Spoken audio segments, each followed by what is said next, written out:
ზაზა ბიბილაშვილთან, საერთაშორისო სამართლის სპეციალისტთან, ჭავჭავაძის ცენტრის დამფუძნებელთან ვართ ჩვენ ახლა პირდაპირ ეთერში და ქართველი როდიონოვებიო, ასე ამბობს და ინტერვიუს დასასრულს ჩემი რესპონდენტი. შეძლო ქართულმა ოცნებამ ამ დღეების განმავლობაში რაღაცნაირად განემუხტა ეს ეჭვები, რომ საკუთარი ხალხის წინააღმდეგ გამოიყენეს ქიმიური ნივთიერება. მადლობა რომ ხართ ჩვენთან. დიდი მადლობა მოწვევისთვის ელისო და მივესალმები პირველ რიგში ივანიშვილის რუსულ ციხეში მყოფ ათეულობით პოლიტპატიმარს, პატრიოტებს, რომლებიც ციხეში არიან მხოლოდ იმიტომ, რომ ისინი იბრძვიან ამ ქვეყნის თავისუფლებისა და დამოუკიდებლობისთვის. აქედანვე გამომდინარეობს ალბათ თავარი პასუხი ამ კითხვაზე, რომელიც დაისვა, გამოიყენა თუ არა ივანიშვილის რეჟიმმა საკუთარი ხალხის წინააღმდეგ ქიმიური იარაღი და მე მგონია რომ არ გამოუყენებია ვინაიდან ეს რეჟიმი ამ ხალხს საკუთარ ხალხად არ მოიაზრებს. ეს არის რუსული რეჟიმი. ამასვე ახსენებდა ჩემს წინ თქვენთან ყოფი შოთა ღვინერია და ერთგვარად მაგხომა ვინდიკაციის განცდა მაქვს ხოლმე, როცა ესეთი აკადემიური დიპლომატები თუ აკადემიური სფეროს წარმომადგენლები დღეს გიგა ზედანიას ჰქონდა პოსტი, გუშინ სიკო ჯანაშია და შემდეგ, ანუ ისეთი ასე ვთქვათ სახალხო ტერმინებით მოიხსენიებენ ამ რეჟიმს, რომლის გამოც მე ცოტა წვენოდა შეიძლება 10-15 წლის წინ როცა ივანიშვილზე საუბრობდი, მაგრამ შედგა კონსენსუსი, ხო, უკვე აღარ არის რაღაც დიპლომატიური რევერანსების დრო, ხო, ნამდვილად ეს რუსული რეჟიმია, ისინი იმართებიან პირდაპირ რუსეთიდან, უბრალოდ იმართებოდნენ რუსეთიდან და დღეს ჩემი ღრმარწმენი და ამაშიც ვეთანხმები და ამას ვამბობ მეც უკვე კარგი ხანია რომ სავარაუდოდ უკვე 22 წლიდან როცა რუსეთი შეიჭრა უკრაინაში სრულმასშტაბიანად იმის მერე უკვე ამა თვით შემოქმედებაზე აღარ არის დამოკიდებული საქართველოს ბედი სამწუხაროდ ჩვენ და სამწუხაროდ და რუსებმა აქ ადგილზე მოავლინეს ის ოპერატიულ ტექნიკური თუ ტაქტიკური ჯგუფები რომლებიც აი მესიჯებს უწერენ და ამ რაღაც უსახელო და უგვარო რაღაც ნომრიან კოდებს უბრალოდ ახმოვანებინებენ. ეხლა რაც შეეხება 9 აპრილთან პარალელებს ძალიან ბევრი პარალელია 9 აპრილთან და პირველი რაც გამახსენდა არის ის რომ მაშინ ხალხის დარბევას რუსული ჯარის მიერ ხალხის დარბევას ითხოვდა ასეთი ოდიოზური პიროვნება ნუგზარ ფოფხაძე. ეს გამოსვლა იძებნება საჯარო სივრცეშია, არსად არ წასულა საქართველოს პირველი პრეზიდენტი ამ პიროვნებას გონი თავის თავარ და საქართველოს დამოუკიდებლობის თავარ მტრად ასაღებდა და აღიქვამდა, ასეც იყო. შემდეგ რაც მოხდა ყველამ კარგად ვიცით და ეს პიროვნება წლების განმავლობაში იყო და მე რამდენადაც ვიცი დღემდე არის ოცნების ერთ-ერთი მთავარი პროპაგანდისტი. ცხადი აღარ ჩანს აქტიურად ასაკოვანია, მაგრამ ის გამოცდილება, ის ცოდნა წყალებში, ხო, ის ცოდნა და ასე ვთქვათ ის ამაგი რომელიც მას ცეკას ხელმძღვანელი იყო იდეოლოგიის განხრით თუ ზუსტად მახსოვს თუ სწორად მახსოვს და ის გამოცდილება ბჭყალებში ხმარდება ოცნების რუსულ რეჟიმს. ხა შეუძლებელია ხო ასეთი ადამიანი ეროვნულ ხელისუფლებას კი არა საერთოდ საღაზზე მყოფ ხელისუფლებას ახლოს ყავდეს თავის ორბიტაზე არათუ ასე ინტიმურად ახლოს და პროპაგანდის ავტორად. მეორე პარალელი მინდა ასევე გავიხსენო გავრილოვის ღამე შეიძლება გაგიკვირდეთ ახლა ეს რომ ვთქვი, მაგრამ გავრილოვის ღამეს მოხდა ერთი რამ ძალიან ბევრ ადამიანს აიხილა თვალი. ძალიან ბევრ ადამიანს და ძალიან მკვეთრად, აი უცბად ყისიერად აიხილა თვალი, მაგრამ ამ დროს ოცნებამ შემოაგდო, ალბათ ისევ აი ფოფხაძისნაირების ხელით შემოაგდო ესეთი მესიჯი, ძალიან სახიფათო მესიჯი, რომ აი ესენიც ხალხს ცემენ. თითქოს მაშინ ხალხის ცემა იყო, რა თქმა უნდა, ეს დიდი პრობლემაა, მაგრამ თითქოს ხალხის ცემა იყო მთავარი პრობლემა გავრილოვის ღამეს. არა და გავრილოვის ღამე იყო პირველი შემთხვევა 30 წლის განმავლობაში, როდესაც რუსებმა დაარბიეს ქართველები რუსთაველის გამზირზე. 99 წელს მოხდა ეს და მე 2019 წლის 20 ივნისს მოხდა. ანუ ის კი არ არის რომ პოლიციამ ძალა გამოიყენა, ან ძალას გადაამეტა, ან ასე შემდეგ, რომელიც თავისთავადი პრობლემაა, მაგრამ უფრო დიდ სურათში და უფრო ბევრად ფუნდამენტურად პრობლემა იყო ის, რომ რუსებმა დაგვარბიეს პირველად საქართველოს გულშემატკივრობისთვის და ეს მოხდა გავრილოვის ღამე. ოკუპაციო პოლიტიკის გაპროტესტებისთვის, პროდასავლური კურსის მხარდაჭერისთვის, იმისთვის ისჯება ეს ხალხი, ვინც ეხლა რაც შეეხება ამ მიმდინარე ქიმიური იარაღის გამოყენების სკანდალს, საუბარი იმაზე, რომ რაღაც ეჭვები გაფანტეს, სასაცილოც კი არ არის, ვინაიდან ჯერ ერთი უმძიმესი ბრალდება არის ეს. ვერანაირი სპექტაკლით, მით უმეტეს ასეთი უნიჭო სპექტაკლით ამის ეჭვების და ბრალდებების გაქარწყლებას ვერ შეძლებენ. დავიწყოთ იქიდან, რომ ასეთი ტიპის დანაშაულის გამოძიება საკუთარი თავის მიერ არ მოხდება, ხო, თავის თავს ხوار გამოიძიებენ, ანუ ბრალი ედებათ, რომ ქიმიური იარაღი გამოიყენეს მოსახლეობის წინააღმდეგ. ამუკამ დინარაძის მიერ. ხო, და ეხლა იზახიან, რომ 5 დღეში გამოიძიეთო და პრობლემა არ არის. ოღონდ, მოდი შემოვიყვანოთ აქ ერთი ძალიან მნიშვნელოვანი ასპექტი, რომელიც აი ამ მტკიცებულებათა ერთობლიობაში თითქოს აი იკარგება ხოლმე და ამას გადაახტებიან და ვითომ არ ახსოვთ.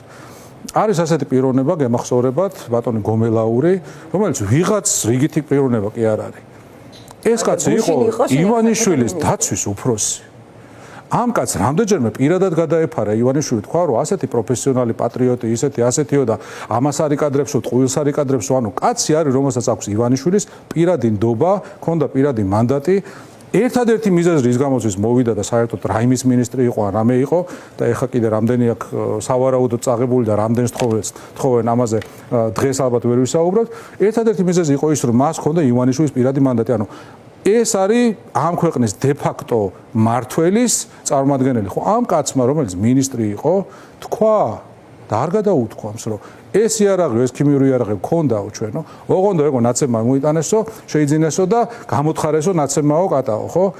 არ გადაუთქვამს, ხო, ეს ხო თქვა, ხო არ შეცვლა, მეორე დღეს ყობახიძემ რო თქვა რაღაც სხვა, ამით გომელაურის ნათქვამი ხო არ შეცვლილა. მესამე დღეს სუსმა რო რაღაც ბრიფინგი დადგა, ამით გომელაურის ნათქვამი ხო არ შეცვლილა. გომელაური ქიმიკოსი არ არისო და გელაგელაძე არის ქიმიკოსი? ეხლა ხო სხვათა შორის გელაგელაძემაც აქო გომელაური, გელაგემაც თქვა, რომ ამ თანამდებობაზე გომელაურის მერე ყოფნაო უდიდესი პასუხისგებლობაა რო დაინიშნა. ხო, ანუ ამ კაც ივანიშვილი აქებს, ამჟამინდელი მინისტრი აქებს და ამ კაცმა გააკეთა გადაწყვეტილება და ისა განცხადება და ვცეთ მის განცხადებას პატივი, ხო? თქვა რაღაცა. ეხლა ეს ერთი განცხადება. მეორე განცხადება ის, რომ აღიარეს, რომ კი რაღაც ქიმიური ნივთიერება გამოვიყენეთ. ანუ არის მინისტრის აღიარება, რომ ეს ქიმიური ნივთიერება არსებობდა და არის პრემიერის აღიარება, რომ ქიმიური ნივთიერება გამოიყენეს. ხა არც მე და არც თქვენ, აი ჩვენ ნამდვილად არ მოგვეთხოვება, რომ ქიმიკოსები ვიყოთ, ხო? მაგრამ ჩვენ გვაქვს კითხვების დასმის უფლება და გვაქვს ლოგიკური დასკვნის გაკეთების უფლებაც, ხო? და საშუალებაც ამ შემთხვევაში. ქიმიური ნივთიერება გამოყენებული იქნა, გომელაურმა აღიარა, რომ ნივთიერება არსებობდა და ეხა ვიღაცამ რა გადათქვა მე 2 და 3 დღეში რაღაც სპექტაკლის ფარგლებში ეს სრულიად არარელევანტურია, იმიტომ რომ ასეთი რაღაცების გამოძიება 5 დღეში ვერ ხდება.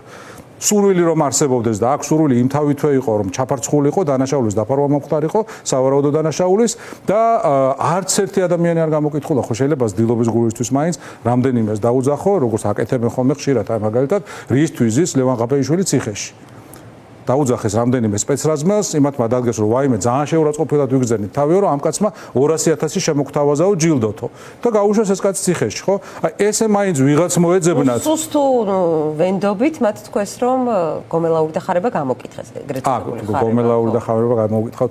ეგ ძალიან მნიშვნელოვანია. გვინახავს არც ჩვენება, მტკიცებულებები საერთოდ არ გვინახავს ამ საკითხის ირგვლივ. რა შემთხვევაში შეიძლება დადგეს საერთაშორისო გამოძიება დღის წესრიგში? ჩვენ ერთ-ერთი კონკრეტული მექანიზმი განვიხილეთ ჩვენთან ღვინერიასთან ერთად, ამის გარდა არის სხვა მექანიზმები იგივე ჰააგაშიც. აი თქვენ როგორ ფიქრობთ, რა რეალობაში შეიძლება ამის მიღწევა, ამ მექანიზმების ამოქმედება?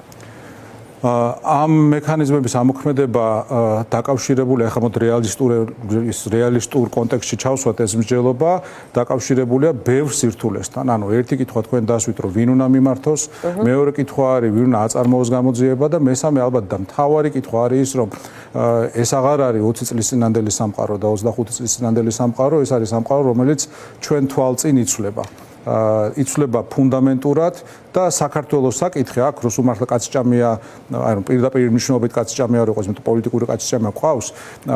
აქ რომ პირდაპირ მნიშვნელობით კაცჭამია იყოს, შეიძლება ჩვენ მაინც აღარ მოვხვდეთ იმ პრიორიტეტებში, რომელიც ამას უზრუნველყოფდა. თუმცა ეს არ ნიშნავს, რომ ჩვენ ამ მიმართულებით არ უნდა ვიმუშაოთ. ეხლა რაც შეეხება პასუხისგებლობის დაყენებას, სულ მახსენდება ხოლმე მათ შორის ოცნების ზოგად დანაშაულებზე საუბრისას ცნობილი დიალოგი კიდევ ორ პროპაგანდისტს შორის ოცნების. ეს იყო ლაშა ნაცვლიშვილი და შალვა რამიშვილი. ეგრეთ წოდებული ის ქონდა პიანი ბაზარი ერქვა მაგათ გადაცემას და ნასვამების ხედან და საუბრობენ და ეს საუბარიც მოიძებნება ღიად, როდესაც ამბობენ, რომ რაც ჩვენ ბოროტება და სიავე გვაქვს ნაკეთებიო, ხო?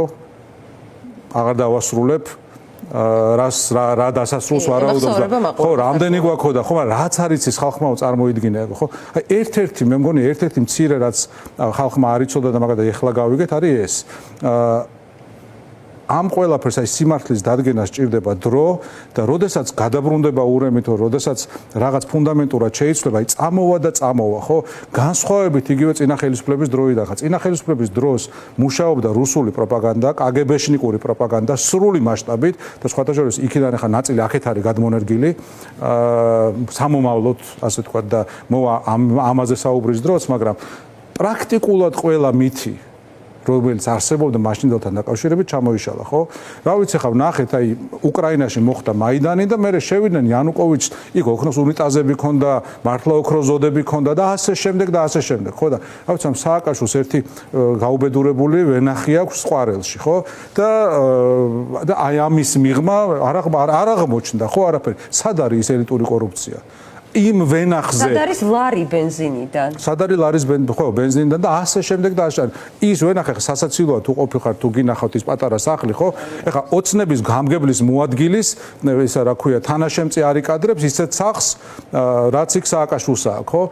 აი ამ დონის კორუფციაში ცხოვრობენ ესენი და ეხა საუბარი იმაზე, რომ რაღაცით რაღაცა გადაფარონ და აქ წერტილი დასვან არის სრულიად ზედმეტი, ეს არ მოხდება.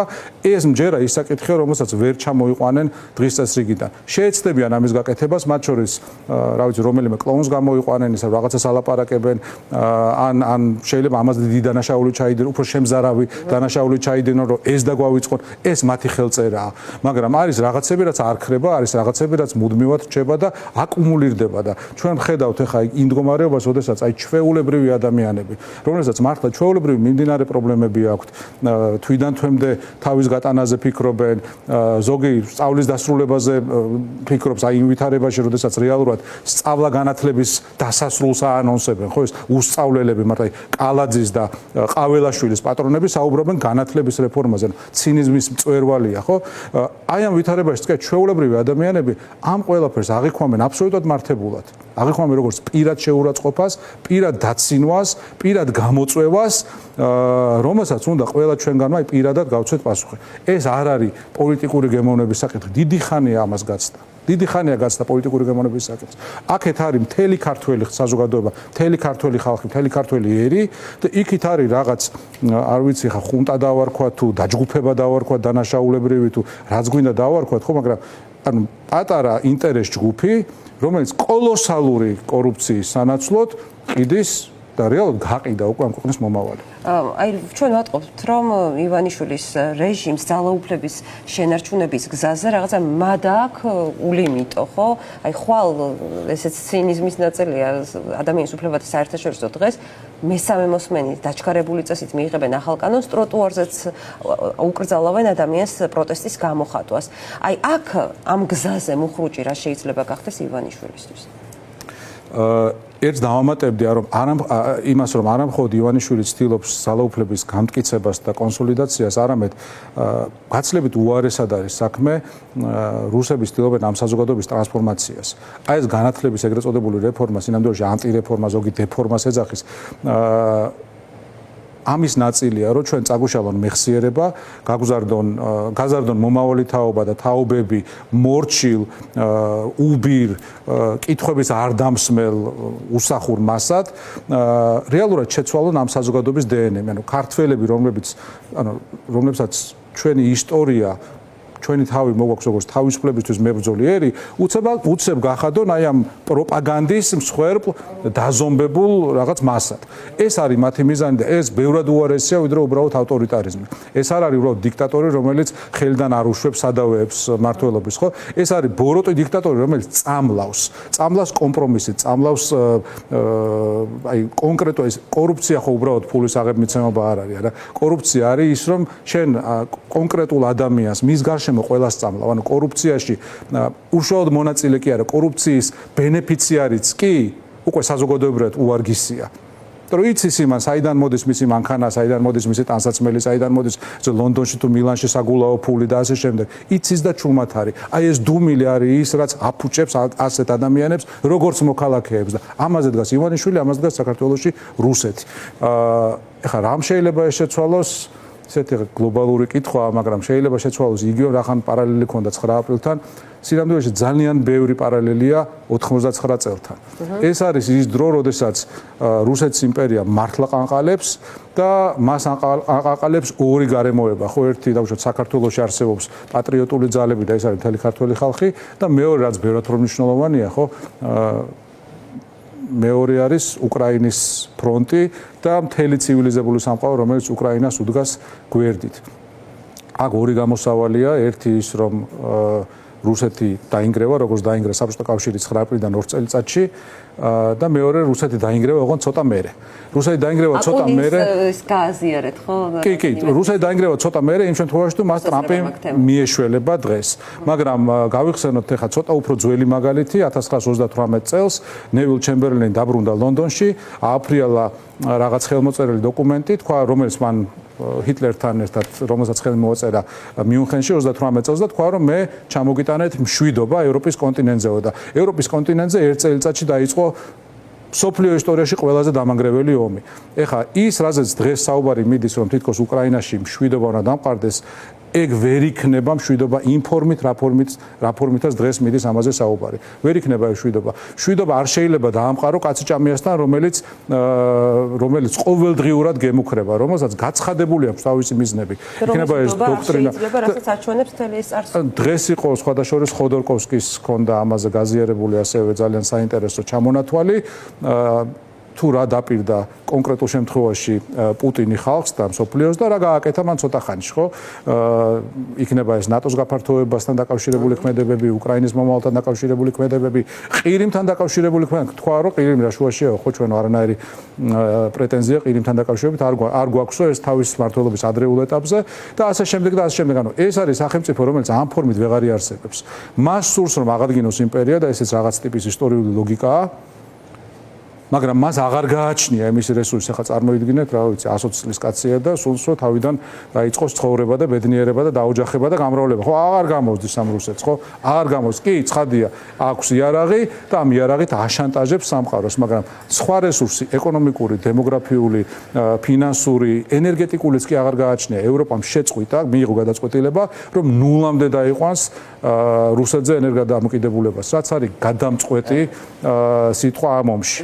და ქვეყნის შიგნითაც არც ივანიშვილის რესურსი არ არის ამოუწურავი ძალაუფლების შენარჩუნებისათვის და ამას ჩვენ ვხედავთ იგივე ბიუჯეტს, რომელსაც ხვალ დაამტკიცებენ, იქაც იკვეთება, რომ ისეა საკითხები გადაწყვეტილი, რომ ჩანს ამათ თანხების შეგროვება ბიუჯეტში უჭირს კიდეც, იმიტომ რომ ძალადობრივ მანქანას უნდა შენარჩუნება. ამ შემთხვევაში წინააღმდეგობა უწყვეტი. ამას რა ძალა აქვს და ბიძინა ივანიშვილის მთავარი შიში თუ უკავშირდება, თუნდაც რუსთაველის გამზირზე მიმდინარე ამბებს ახლა. იმიტომ რომ ხედავთ მიდის პროტესტი, სხვა ფორმას იძენს, ესენი კუჩში მისდევენ, კანონებს ცვლიან. ხო, საინტერესოა სხვა შორის რომ საქართველოში საკანონმდებლო პროცესი აღარ არსებობს, ხო, არის რაღაცა ახირება, იტყვიან რომ აი მოდი ჩვენ გვინდა რაღაც ავგრძელოთ და დაჩქარებული წესით რაღაცას იღებენ და 3 დღეში არის ახალი კანონი, რომელსაც თუ არ დაემორჩილე მიდიხარ ციხეში. ეს იმთავითვე ну არადემოკრატიული რო არის ცოტა სასაცილო ამაზე საუბარი, ხო? მაგრამ ну საერთოდ რაღაც ფარსად აქციეს მთელი ეს პროცესი, ამაზეც უნდა გავიხსენოთ 2012 წელს რომ მოვიდნენ, ერთ-ერთი ლოზუნგი იყო პარლამენტის როლი უნდა გავაძლიეროთ. პარლამენტის როლია გაძლიერებული, ახლა აი ამ პარლამენტის შემხედვარე ვისაუბროთ პარლამენტის როლის გაძლიერებაზე. და ადამიანი უნდა იყოს ამოსავალი. ხო, ჩვენ ვართ ადამიანზე ორიენტირებული ხელისუფლებაო. კითხვა იყო იმაში თუ რა ძალა აქვს ამ პროტესტს. უდიდესი ძალა აქვს. შეიძლება სასაცილო იყოს, მაგრამ მე საქმეში მუშაობს ადამიანებს იჭერენ რეალურად. ზოგმა კანონმა ვერ იმუშავა, ნახოთ ახლა ხოლმე. ორ რაღაცად მინდა დავყო ამის ამ პროტესტის მნიშვნელობა. ერთი ცხადია, რომ ივანიშვილს ძალიან უშლის ეს ნერვებს, ანუ რუსებს ძალიან უშლის ნერვებს.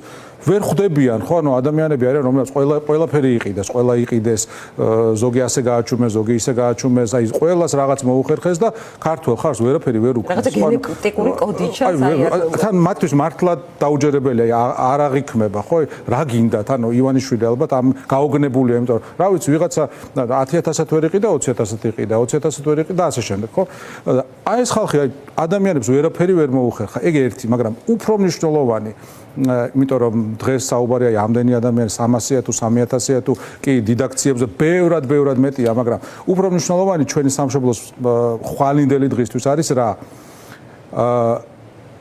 ეს ადამიანები დღეს არიან ის ადამიანები, რომლებზეც კიდია საქართველოს იმიჯი.